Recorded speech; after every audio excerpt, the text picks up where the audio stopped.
यानंतरची बातमी पुणे आणि पिंपरी चिंचवडच्या रहिवाशांवर ओढवलेल्या एका मोठ्या संकटाची। सध्या पुणे आणि पिंपरीमध्ये स्वाईन फ्लूने चांगलाच थैमान घातलाय। 3 महिन्यात तब्बल 24 जणांचा मृत्यू झालेला असून अनेक रुग्णांची परिस्थिती गंभीर आहे।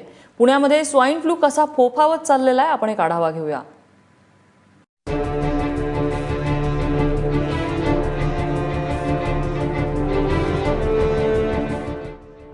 तीन महिने, अनेक रुग्ण, 24 मृत्यू। पुण्यात पुन्हा एकदा स्वाईन फ्लूने डोके वर काढल्याची ही चिन्ह आहेत। शहरातले 8 आणि इतर 16 पिंपरी चिंचवड आणि ग्रामीण भागातले आहेत। काही दिवसांपूर्वी अलर्ट जारी केला होता, पण त्यानंतरही 4 मृतांच्या चाचण्या पॉझिटिव्ह आल्या आहेत। जानेवारीपासून जी थंडी आहे ती अद्यापासून काही कमी झालेली नाही, किंवा थंडी आपण हे म्हणू की उन्हाळा आलेला नाही। सकाळी फार थंडी असते।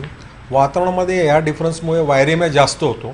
त्यामुळे नागरिकांना एकच आहे की विनंती आहे की precaution is better than cure. तुम्ही स्वतः आरोग्याची काळजी घ्या, कारण हवामान थोडा बिघडलेला आहे।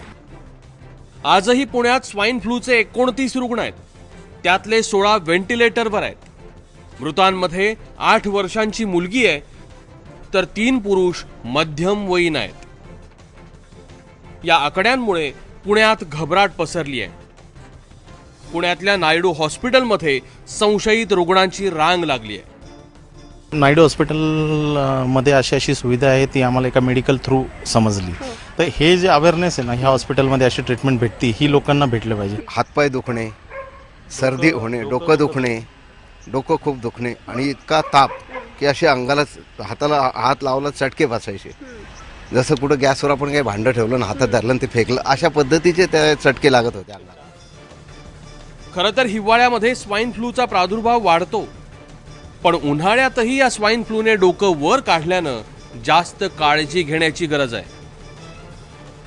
भक्ती बिसुरेसह ब्युरो रिपोर्ट, एबीपी माझा, पुणे।